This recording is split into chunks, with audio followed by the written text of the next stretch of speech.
everybody. And first and foremost, Happy New Year. Welcome to 2024. Glad you made it safe and sound. Welcome to TableTakes. Apologies for the delay. There are some tech gremlins. Gonna just confess they were on my end, but that's not what's important. What's important is saying hello to our new and our new and not so new friends. So let's see how our hosts are doing today. Let's go ahead and start with you, Bonsai. How you been? How'd you roll in the new year? Well, man, I haven't seen you since last year. I did it. I had to do it. Cut their mic. No. In any case, it's been really good. Like I said last week, I made a transition from live streaming content to pre-recorded content, and that's a whole slew of things. Learning what the algorithm wants on TikTok, on Instagram, and YouTube Shorts. Let me say, all the videos have a different time span that you can fit in. So trying to condense things to fit into what it needs to be is a joy. Is a joy. Are you getting into the wonders of editing? Oh yes. Great wonders. And I still need to I'm learning more and more. I'm like, yes, I could film everything off of my phone, but I feel like I really need to pick up some kind of computer editing program and then If you're port it doing it in. from the phone, CapCut is amazing. Oh, I've been looking. But at the same time, it's just it makes me shake because I do something on TikTok, then I try to port it into Instagram. And Instagram doesn't I'm trying to shorten and lengthen the videos how it needs to be, and Instagram fix your gosh darn editing program. Sorry, that's all. Well, glad to hear that you're having an interesting waltz into 2024. How about you, Jamie? How are you liking the new year so far?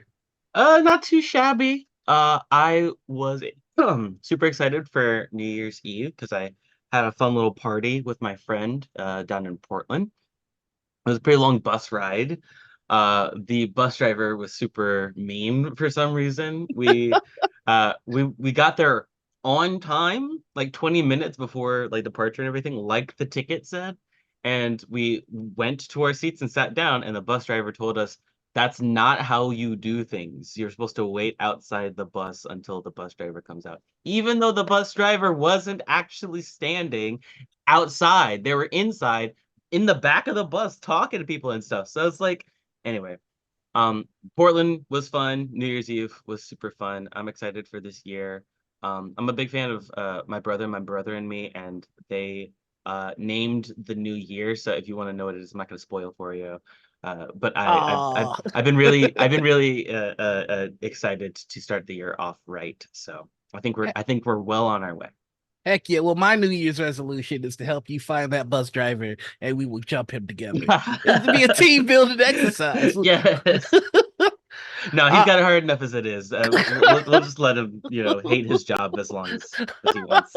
your life is your punishment. All right. And now somebody that I know nothing about, Anita. How's your New Year's been? Who are you again? Never seen you in my life.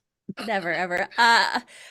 Yeah. My New Year's bit has been a pretty chill. I have been nursing this darling cat that is currently snoozing on the bed in a onesie, back to health. I took him to the vet today. They said that his incisions are healing nicely. Thumbs up for that. Other than that, it's been good. I've been plowing through my to-do lists lately, which there's been a lot of work to do on a couple different projects that I got going on. Nice, nice. I suppose this is where I tell you all about my New Year's and whatnot, but Yeah. there's really How not was your New much. Year's? Yeah, there's not much to say. I woke up and it was 2024. I didn't stay up for the ball drop. I just slept because sleep is a commodity that I did not realize that I cherished as much as I do. Fun fact, my job does weird little lotto parties or whatever. So I have 3 lotto tickets. So depending on what's pulled tonight, I might not have a job because I'll quit. I'll quit if I win. But you know what? Here's something that I'll never quit doing. You can't stop me from doing it, and that's telling the news. And you know what? I think there's some very exciting. I, because of all that sleep, I got so much energy, and I think I want somebody to tell me about some new energy. So, Jamie, if you can help me with that, that'd be great. Absolutely. Let's start the new year off with a new game announcement coming to us from the makers of Catan. This is a new standalone version of Catan called New Energies. It takes place in the agrarian society of the island's Viking ancestors into a world in which the citizens need energy, but pollution threatens their home. So this new game is actually rooted in a lot of the normal Catan stuff, harvesting, trading, and building. It also adds in some other cool stuff like power plants, energy tokens, environmental events. There's all new ways to incorporate new strategies and stories with the gameplay elements. So play actually begins with fossil fuels. They're creating a lot of pollution events and interrupting the resource production. So as players, you invest in renewable energy and receive lots of new rewards. You're all trying to monitor and negotiate with each other in order to decrease pollution. I think that is such a clever way to sort of get people talking and stuff, because I think if I think about Catan and what sets it apart from other games, why people flock to it, there's a lot of negotiating in it, and it sort of makes sense why you're negotiating for what and why you're blocking somebody from being able to negotiate with you for certain things. But this, we all have sort of a common goal, common interest. It's not a cooperative game, but it is still working towards decreasing the pollution, because if you work together to decrease all of the bad stuff affecting everybody, then everybody prospers, everybody starts producing more resources, and then you can get back to getting at each other's throats. What's not unique to this game is that there are multiple paths to victory. So not only the most sustainable player is going to be the winner, but the pollution levels might get too high. The game might end in catastrophe. So in that case, if everything goes to heck, the player whoever invested the most in renewable energy wins. So renewable energy, sustainable energy, which one are you going to go for? It's really cool. I think it's a swell concept. And it has a lot of new connotations rather than like, let's go explore this new land and take over and build buildings and roads and, all of that stuff. Now it's like, let's see who's the best at planning for the future, which I think is a thing we can all get behind. The Oh, MSRP is $69.99, so it's promising. nice. Yeah, it's promising to have a ton of content with that. I'm not going to go over all the many different things, but there are going to be dice in it in Catan fashion. So look forward to that in quarter 2 of 2024. Heck yeah. For one, I have not yet played Catan. It's one of those games that I know I've never played Catan. I've never been invited to play Catan. I hear that it's a really competitive game, so the people closest to me probably know that and want to keep me away.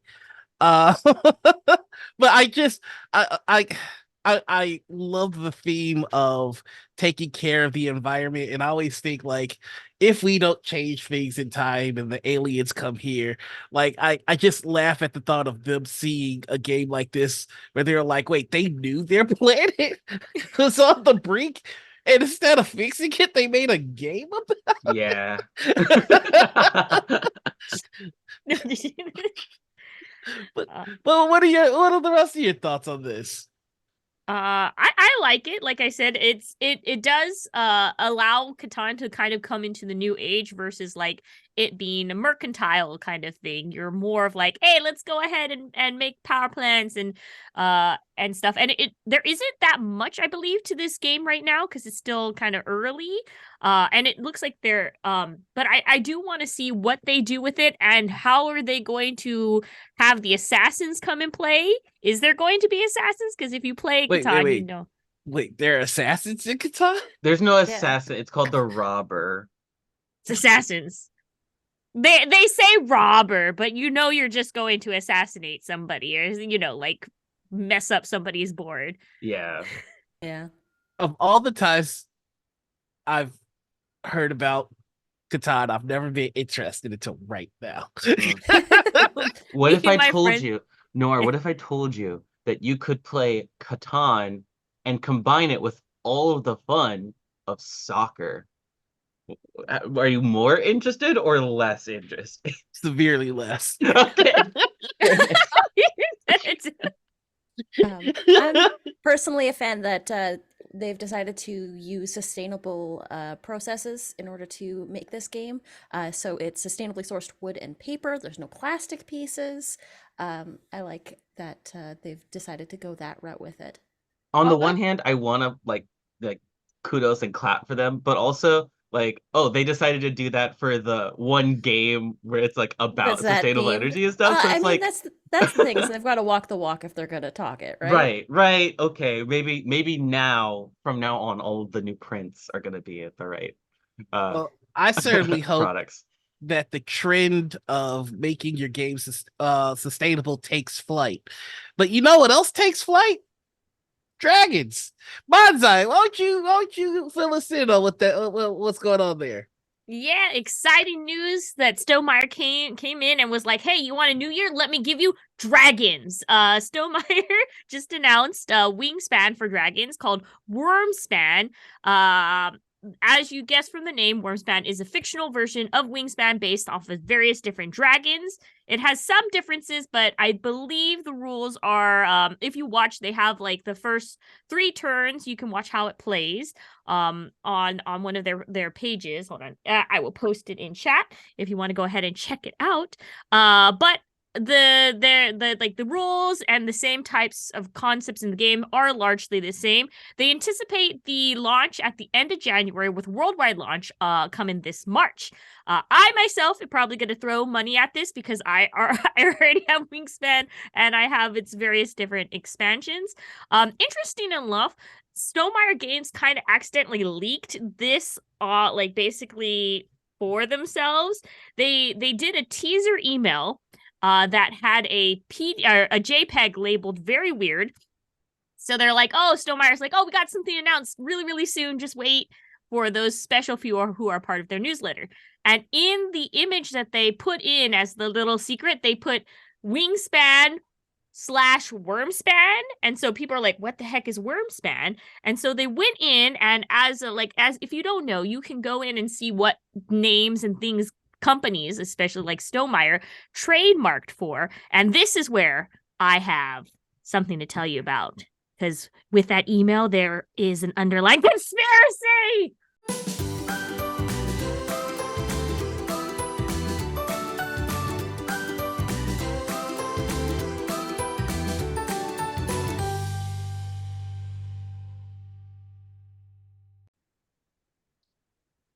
So, because of that hunt, this is the thing. They uncovered that the newer game was going to be Wormspan. And not only did they find Wormspan in the trademark, they also found Wingspan Go, Wingspan Pocket, and Wingspan Game. All right. Wingspan. So, if you look on their trademark, on the trademarking website, Wingspan Go, Wingspan Pocket are all trademarked as card games. So you already know what they're going ahead. They're going to monopolize. They're going to monopolize or Monopoly version Wingspan now with like probably a pocket-sized mini game of Wingspan or maybe an electronic device. They also registered like FinSpan a couple while ago, and I don't think the market was ready for it. But now I think people are like, ooh, fish, let's get into that. Especially if Wormspan ends up going well. They probably just need to find a W version of a fish to make it work. My theory. Also, Wingspan Game tagline is a clear hint of some kind of mobile or pocket version, even though they do have the Steam and tabletop version in there. They're just gonna make it smaller, more like easy for the population to get up. Also, we had a debate about this, and I'm going to open it up to you about what do y'all think about the name Wormspan and the cover art not being what a worm actually is. We got dragon experts. Tell me about it. They should have called it Wyvern Span. a wyvern has wings, a worm does not. Um, I don't know anything about Wingspan the game. I have not played it, but the fact that this is called Wormspan actively and viciously upsets me. Here's my question for you, Noir. Yes. When you saw worms span, did you Mhm. think dragons? Did they get their point across effectively? Did they accomplish the goal? No, because when I think worm, I think trimmer and dune. Really? Yeah. Oh. Hmm. So it's just like I like, is it worm span as in these are long worms? Because then we're definitely in dune territory because the great worm, or is like, are we talking about the lifespan of these things? Because now we're kind of leaning over the trimmer. I don't like the name. I think they were trying to be too clever, and it's going to upset nerds like me. But you know what? That's fine because nerds like me thrive on our anger. It just gives me one more thing to bang on my keyboard about. You're saying that the worm has turned. All right, cut a mic. We're cutting all the mics today. No. I did not sign up for this nonsense. But I mean, if it works, I guess. I guess. They put a dragon on the front. Yeah, I mean, yeah. But it's not the right, if they're gonna call it that, they should put the right dragon that it's supposed to be representing But on the cover art. isn't the whole point of this game to like look at wings or something? Worms don't have wings. Okay, but like the roll off the tongue factor. You gotta factor in wingspan, wormspan, same amount of syllables, same amount of letters, easy transition from one to the other, right? I mean, yeah, but Wyvern isn't that much out of. It's not that out of the way. You Well, just I add mean, the bird. It's just wyvern span. This is syllable count. It's got to be the syllable count. In any case, I do like Anita's suggestion of the future fish span called wave span. Wave span. Wave span, that works. It's the right amount of syllables, and it's got the W. You know, But fin span does kind of soft rhyme with wingspan. I like Finspan. so. I don't like But- any of this. It's all upsetting. Well, in any case, look at the art. At least the art I is will say gorgeous. the art is Very gorgeous pretty. for this. So maybe if they like have their special Kickstarter version with like a plushie. I don't know, just throwing it out there. Plushies are always nice. Never a bad idea. Plushie's Plushies always never good. bad. So that's all my 2 cents on there. More things to think about and how they're going to expand their various market. But yes, I still see like Stonemaier Games kind of basically turning this into a Monopoly version. You know how like there's a million things in Monopoly. It's gonna be a million. And there things in shouldn't Wingspan. be. I'm sorry. I'm sorry. That's a rant for another day. Not everything needs a monopoly. I have bad news. Birdopoly already exists. I'm sorry, Bonsai. It's too late. Oh. It's too late. We've already lost the battle. Well, if you, I'm gonna turn this around. You sit there and watch. If you wanna get involved in the battle, so it's not losing. Here are some people who you should listen to. We've got an indie RPG creator summit launching very soon. Thank you very much to one Jeffrey Dome Sanchez for giving us the lowdown on this. So the indie RPG creator summit, it's gonna feature 3 days of Zoom webinars about RPG publishing topics. Tickets for the Indie RPG Creator Summit are currently on sale, which will be held on January 8th through the 10th, 2024. Still got to get used to saying that new year. The summit offers 3 days worth of Zoom webinars, and they're aimed at tackling several aspects of RPG publishing. The webinar features dozens of industry professionals, including Joseph Goodman, Nicole Amato, Phil Reed, Mike Merles, Mike Paschel, John Ward of WebSphere, and more. Webinar topics include RPG Layout 101, Fundamentals of RPG Translations, live Kickstarter conclusion and fulfillment, and more. The event is sponsored by Goodman Games and Backer Kit. So, if you're looking to get into the grand world of game design, game sales, game marketing, and all that good stuff, this is a must for you. So, do we have any budding designers amongst our group of hosts here?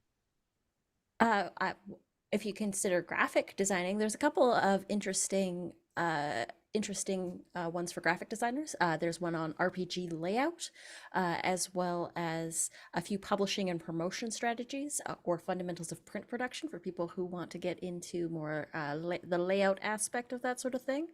But yeah, there's some really fun ones that look pretty good that I might actually check out myself, seeing as it's free. I'm gonna pass this news along to Mr. B, my other half, because he dips his toes every now and then and when in the game design. He's actually creating his own little fantasy realm right now in his head and on paper eventually. All right, I have a pitch. Oh, Let me let's hear it. know. Let me know if I'm in the right direction. If this is RPG Summit worthy. Okay, imagine an RPG where there are no rules at the start, and then you roll on a table to get the first rule, and then you play using that rule until you need a new rule, and then you roll the dice and you look at another table. So the whole book is just random tables, and you randomize the whole system using dice, and you randomize which dice you use for different attacks, what kind of weapons, what kind of terrain. You see what I'm getting at here? It's a random table RPG. that's got to be a huge table, and also we know you just love dice. That's all the excuse is. Would it be at like a 1 out of 1,000 or 1 out of 100 rules? Exactly. You would have to roll to find out. Well, I mean, your pitch was good, but if you want to sign up for honing your pitch at 4 p.m., you can learn from someone who's good at pitching games in that aspect. That sounds perfect. There you go. I look forward to your Kickstarter, Javion, whenever Thank you get that started. See, I've got my own pitch. Ooh. My Ooh. pitch is you are a multi-billion-dollar company and you want more money. So how do you go about making that happen? I'm gonna lean on you, Anita, to fill out the rest of that pitch. Maybe you would go about it in a villainous kind of way. And this is about Disney Villainous. It's being rebooted.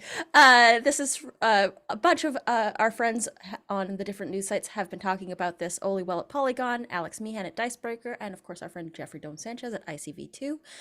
Disney's Villainous is getting a little bit of a slimmer and a cheaper reboot. With a new format and a new lower price point.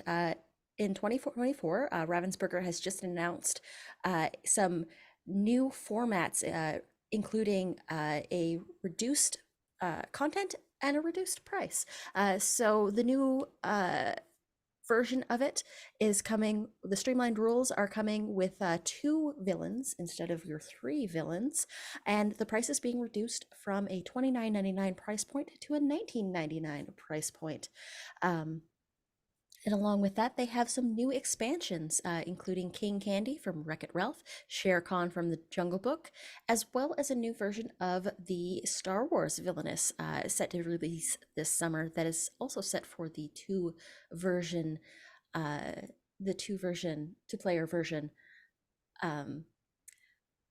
But yes, they're looking to make it more welcome for beginners and more user-friendly to start.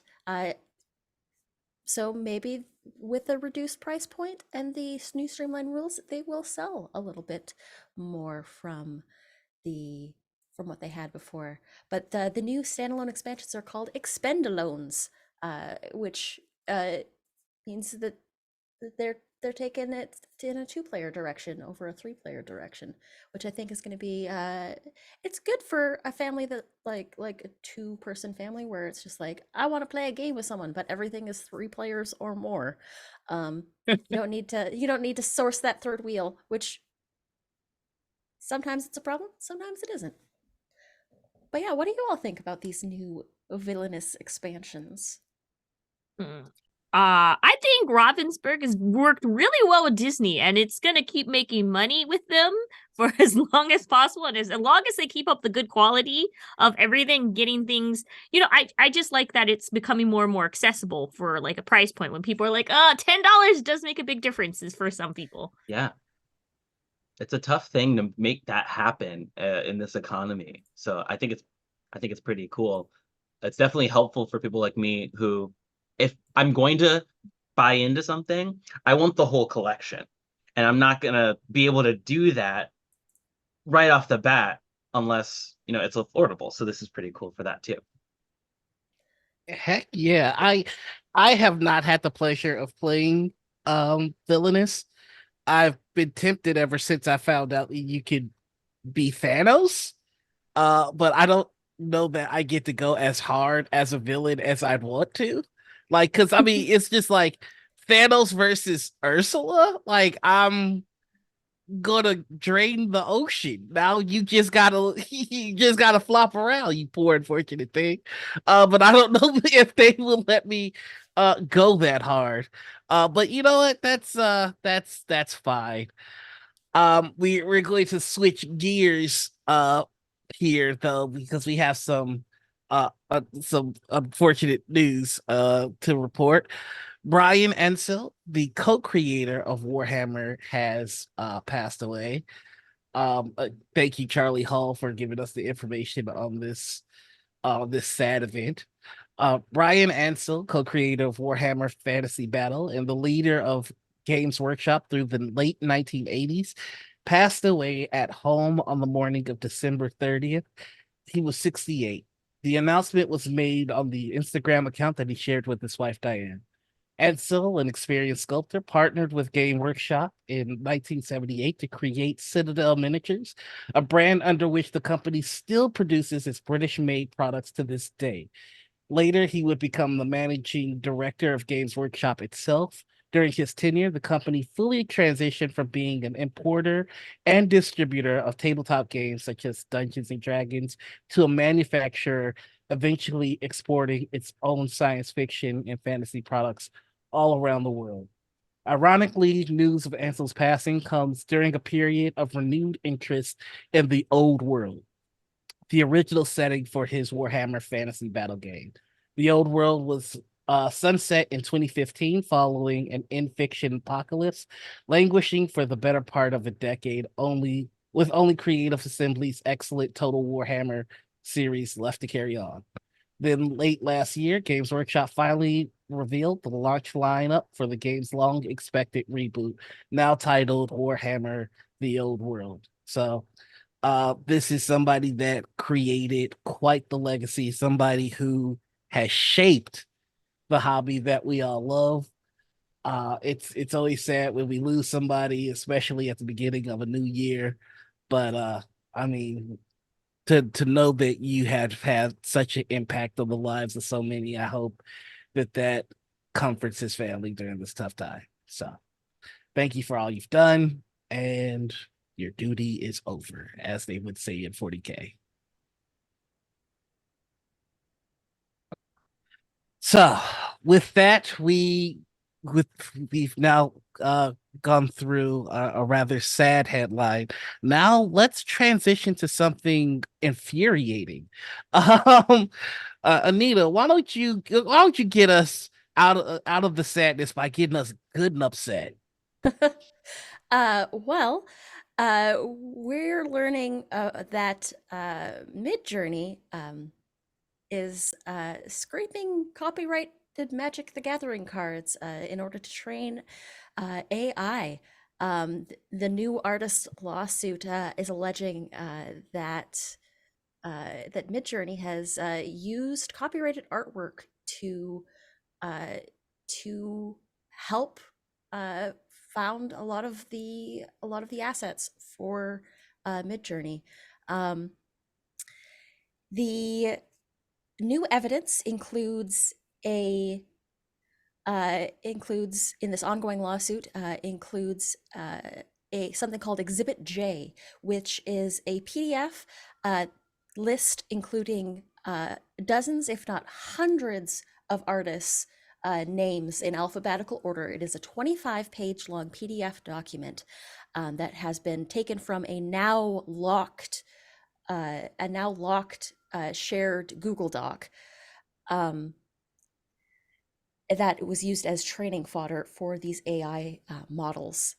And a lot of these artists were people that have worked for Wizards of the Coast in the past. The full list submitted on November 29th composes over 4,700 names, which is bad news for Midjourney. Special thanks to Chase Carter from Dicebreaker for putting this all together. There is also screenshots from what is claimed to be a Midjourney Discord that allegedly shows the CEO, David Holtz, admitting to the startup using mostly Magic the Gathering cards for the trading tool and talking about laundering these assets into the trading tool so that they aren't recognized as what they are. Wow. Told you, good and upset. Yes, it is all bad, not good. But the good news that can possibly come out of this is that these artists will get proper compensation for having their work scraped without proper credit or payment, and it can also pave the way for new laws that help us puts a little bit of restrictions on these training models. Because I know as someone that is doing graphic design, finding assets is hard enough, and trying to find assets that are not copywritten or that are not AI generated specifically is getting harder because these AI generation models are getting it's getting very hard to distinguish between what is an actual image asset that I will have the rights to versus what is an AI generated image. With any luck, this will help create a little bit more of a barrier that protects artists and puts a stop to some of these companies that are acting very unethically. Yeah. At least Yeah. I'd say a good thing that they blendered and made a paper trail. So the artists who were rightfully wronged, and especially do end up having a case, be like, hey, this is not something like they can't go, oops, didn't know. This is, yeah. That's the thing, is there's screenshots on there of someone saying you can get sued for this, and them acknowledging that by saying that they can just tell the AI model to forget where they found these from. Jeez. Yeah. And artists include Greg Staples, Pete Venters, Kev Walker, Carl Critchlow, Mark Tedden, and popular illustrators like Rebecca Guay, Magali Villeneuve, and Winona Nelson. Like, there's a lot of people that are on this list that have been finding their names through this and being like, the heck. Yeah, I mean, it's hard enough to make money as an artist as it is, and because you have to compete with so many other amazing artists. But now, in a weird way, you also have to compete against yourself. Like, listen, I will never champion bullying. That said, some of these guys need to be pushed in the locker. This is absolutely ridiculous. Um, art art brings all of the stuff that we do to life. There is no TTRPG without artists, and it's like they're continuously just getting beat up. It's getting ridiculous. I have a And theory that I should try to make my art look like AI art, so we're stealing from the AIs, and then it comes full circle. This is Oh how. my gosh. Well, I thought the that's too many legitimately teeth a and extra thought. fingers. Yeah, that's legitimately a thought I had. I was like, man, if I just train my art style to make it look like AI, like just in general, like be like, I'm gonna paint this to look like AI and then steal it from the AI. Take that. That's all. And Sorry. here's the thing, it's like it does take skill to engineer prompts for these things, but at the same time, you can take that prompt, you can give it to an artist, you can pay them money, and they will get it to you, and it will look better than the AI generated art. yeah, I mean, I highly recommend going to like there are subreddits full of artists that have open commissions and like their commissions open at varying price points. There's absolutely no excuse. Mainly because artists don't know how to value themselves appropriately because they have to compete with nonsense like this. And the nightmare of it all is AI is as bad as it's going to be right now. It's only getting better. So we need some laws. We need the liches in Washington to actually work.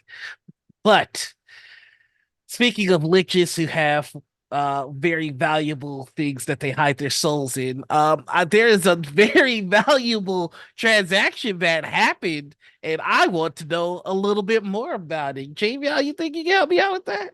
Absolutely. So this article comes to us from Chase Carter of Dicebreaker, and it's all about Pokemon. So as you could probably tell just from Nora's transition, we're talking about very expensive cards here. Anytime we're talking about card games, and uh, perhaps the most valuable card in Pokemon is the 1998 Pikachu Illustrator card. Depending on how near mint versus, PSA, different grading systems for quality, it can be valued up to about $5.2 million. And it was actually just sold at auction for $580,000. Now, this is likely due to its quality, although it was just shy of perfect. It was sold at an auction with a lot of other stipulations behind it as well. It is said that there are only about 50 Pikachu Illustrator cards known to exist. And originally, it was distributed as a prize for several contests hosted by the Japanese monthly manga magazine Koro Koro Comic. Yeah, so between 1997 and 1998, exactly 39 copies were created. Two more appeared in the private collection of Pokemon TCG co-creator Yuichi Kono in 2020. So now we believe that there's exactly 49 known to exist, although, maybe another one will pop up eventually. So yeah, when we're talking about Pikachu Illustrator, it's like the white whale of trading cards. It's the one everybody's after and looking up at whenever it goes up for auction. At Mint 9, one copy actually sold for $195,000 in 2019, and that was just before the pandemic started and lockdown basically created the huge resurgence of the Pokemon TCG craze. And a near Mint 7 card sold for $375,000 in 2021, and only 1 year later managed to rake in a winning bid of nearly $900,000.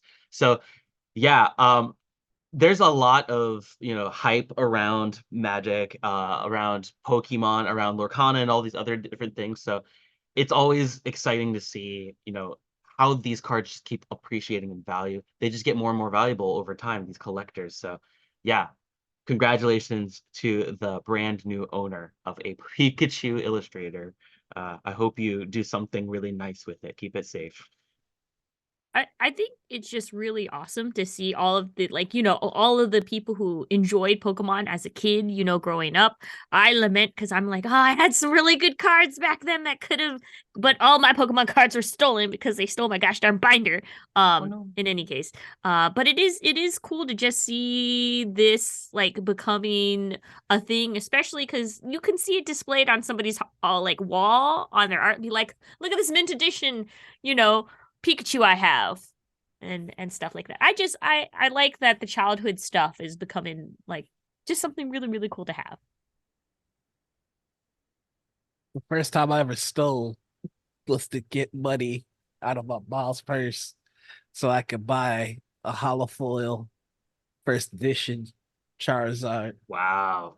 Do you Ooh. still have it? No, Oh. because Karma, they threw out all my Pokemon and Magic and Oh! Yu-Gi-Oh cards. Ah! Oh! Oh, it hurts.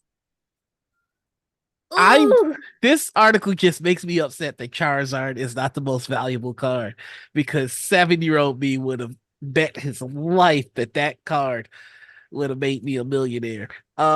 This is what I would do if I had a time machine. I'm not trying to change the world. I'm not trying to alter politics. I'm collecting these illustrated cards and I'm coming back to the future and I'm gonna ball. I'm gonna ball out. Oh, what you need to do is Absolutely. be like me and collect like these really, really counterfeit cards. This Charlie Zad, Big Mac, Rainbow Charizard that's in there. It's not just it's Charlie Zad. All right. Charizard. Charlie Zad, which is a totally official fake card that I have. I'm so proud That's of so my cool. fake Pokemon card. Well, Bonsai, since you seem to know so much about counterfeiting, why don't you tell us a little bit more about that?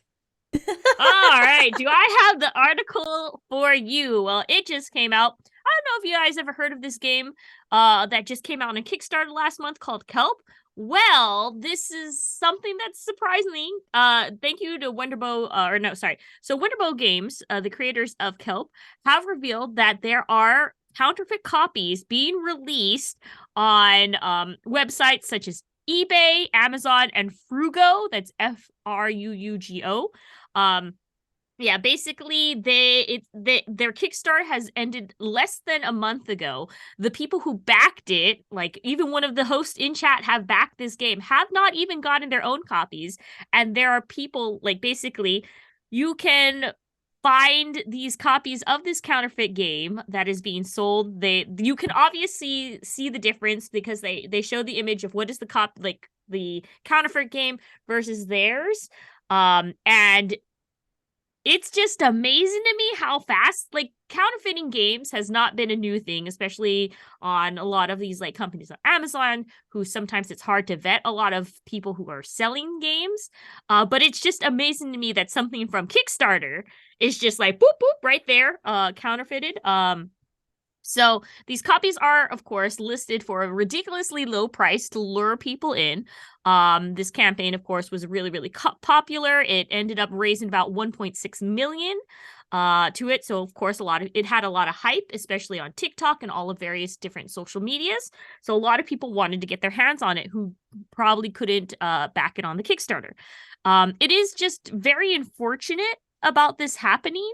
And like it's not good for especially game designers who put a lot of effort into these kind of games to have like a very cheap imitation being put out there that doesn't have like the same kind of board, same kind of cards. And there's a lot of people pointing fingers on how this kind of happened. Either they copied it from like a simulator, or some kind of manufacturer made extra copies to sell offline. It's hard to say who to point the finger at. It's just, I don't know. What do you think about like not just regular games, like like full-fledged, like big games coming out and being counterfeit, but like games that haven't even physically come out yet, being like, bam, we got copies. Everything is changing super, super fast. Faster than we can keep up with. Uh, uh 5-10 years ago, this still would have been really shocking, but I'm even less shocked now because of just how developed we've gotten with the production of board games, how popular board games have gotten, how Kickstarter and BackerKit and everything has changed crowdfunding in general. Myself, I have been scammed more times in the last like 2 years than I have in my entire life. I think as we forge ahead into AI art conspiracies and the rapidly changing landscape when it comes to all the different conventions for board games that are coming back or starting up and stuff like that. This is just something we have to deal with somehow before it gets out of hand.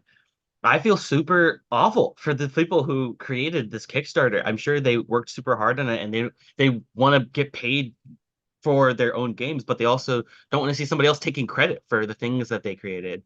Or even worse, playing a lesser version of something that they spent so much time lovingly crafting. And now people are like confusing it for the real thing and giving bad reviews, or, it doesn't get the notoriety that it deserves.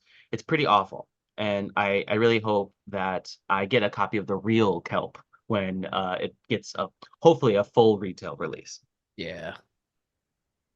I don't think anybody could put it any more concise and well put than that. So thank you so much for that, Jamie. Yeah. That said, we will be moving on to our crowdfunding. Welcome to Crowdfunder Court. Here come the judges. Prepare to be judged. All right, court is now in session. I'll make mine quick.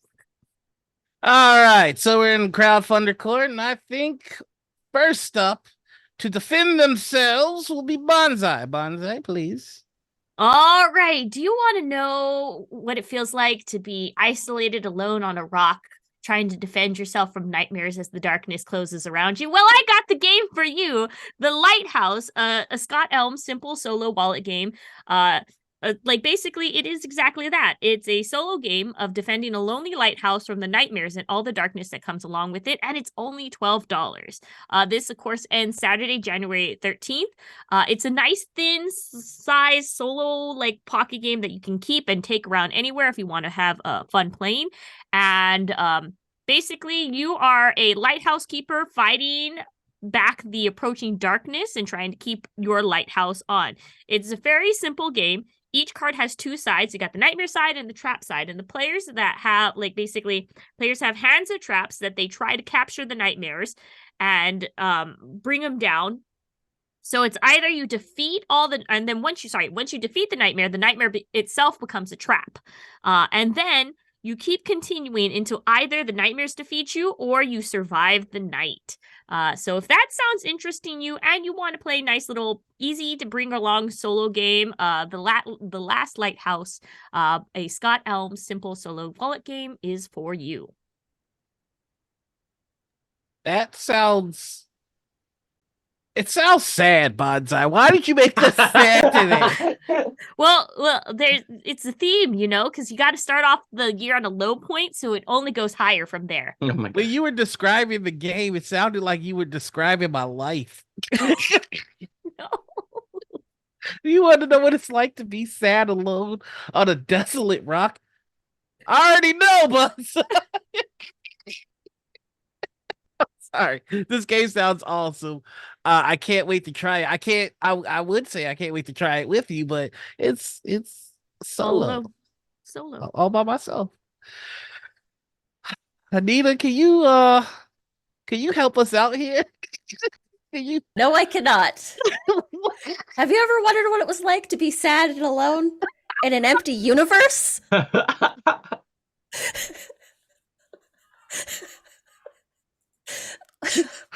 Welcome to Cyan Starlight, because the golden age of humanity among the Starlanes is over, and you are the last human in the universe. Drifting, cold and alone, but not without hope. This is a poignant tabletop RPG experience drawing inspiration from classic 70s and 80s fiction narratives that explores isolation, resilience, and the audacious spark of hope. You embark on a solitary quest where everything is tinted blue to uncover the vestiges of humanity that may still exist. Science Starlight delves into the profound narrative of finding one's path amidst despair, painting a uniquely personal portrait of perseverance. And it actually draws from the creator's personal struggle with bipolar disorder. It is an intimate picture of the author's flight on his preferred campus, a tabletop role-playing game. Mental illness is the kind of story that we often hide from due to stigma, fear, or just plain ignorance, and that's why it needs to be told. It is a solo RPG experience based on the Breathless system by Fairy RPGs, and Alan has designed and adjusted mechanics to inspire a style of story that he wanted to tell, including rules for your starship, your equipment, and your travel, and has procedures for planet landing, exploration, enemies, and more. You have to roll, and depending on the result, you might suffer a cost or a consequence, or you might fail. Either way, your die roll gets downgraded. So to sort of reflect as you travel through this system, you begin to like lose resources, or you lose functionality in different portions of your suit, that sort of thing. But you have to continue forward to see what you can find out there. That's the theme of Crowdfunder Court this week, everybody. We're getting sad solo games. So How you feel, Adwar? thanks for that. We're Sounds like doubling down, baby. that's like a great time. Thanks everybody for watching TableTakes.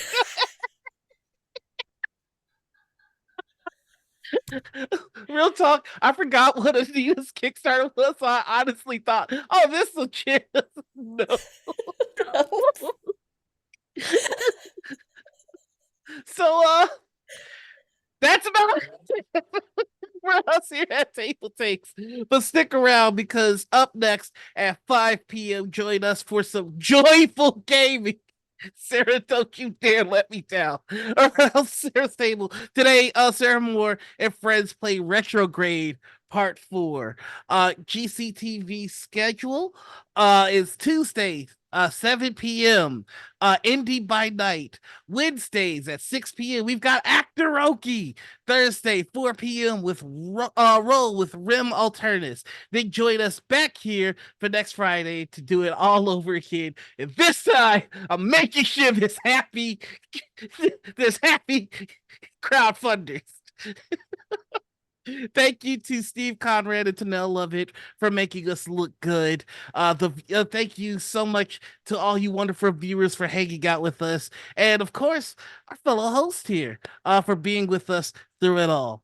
Remember to follow GCTV here for the more of the best 4 days in gaming all year long. Again, thank you all so much for hanging out with us, and we'll see you next time. Deuces.